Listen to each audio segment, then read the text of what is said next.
കഴിഞ്ഞ 5 മുതൽ 10 വർഷത്തിനിടെ ഉത്തരാഖണ്ഡിലെ ഭൂസ്ഖലനങ്ങൾ 3000% വരെ വർദ്ധിച്ചിരിക്കുന്നു. ആ മുഴുവൻ പ്രദേശം ദേവഭൂമി എന്ന് വിളിക്കപ്പെടുന്നു, അതായത് ദൈവികതയുടെ സ്ഥലം. വിനോദം ഇഷ്ടപ്പെടുന്ന ആളുകൾ എങ്ങനെ മലകളിലെത്തുന്നു? അവിടെ എത്തിയപ്പോൾ അവർ പറഞ്ഞു, ഞങ്ങൾക്ക് അധികം വൈദ്യുതിയും സൗകര്യങ്ങളും വേണം. അവർ പറയുന്നു, ഞങ്ങൾക്ക് 16 ലെയിൻ റോഡ് വേണം.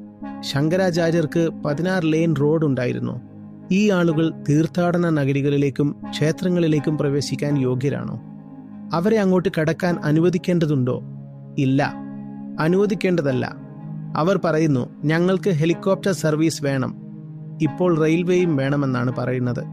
അതിനായി മലകളുടെ ഹൃദയത്തിലൂടെ തുരങ്കങ്ങൾ തുരക്കുകയാണ്. ഒരു റെയിൽ മാർഗം മലകൾ കുത്തിപ്പൊളിച്ചു പോകുമ്പോൾ ആ ദിവസേനയുള്ള വൈബ്രേഷനുകൾ മണ്ണിനും കല്ലുകൾക്കും എന്ത് ചെയ്യുമെന്ന് ചിന്തിച്ചിട്ടുണ്ടോ? എത്രയോ ഡാമുകളും വൈദ്യുതി പദ്ധതികളും എങ്ങനെ വന്നുവെന്ന് നോക്കൂ. മലകൾ ഇതിനകം തന്നെ വേറിട്ടിട്ടുണ്ട്. ഇപ്പോൾ അവിടെയുള്ളത് ഒട്ടുമിച്ചു കൂട്ടിയിരിക്കുന്ന ലൂസ് കല്ലുകളും മണ്ണും മാത്രമാണ്.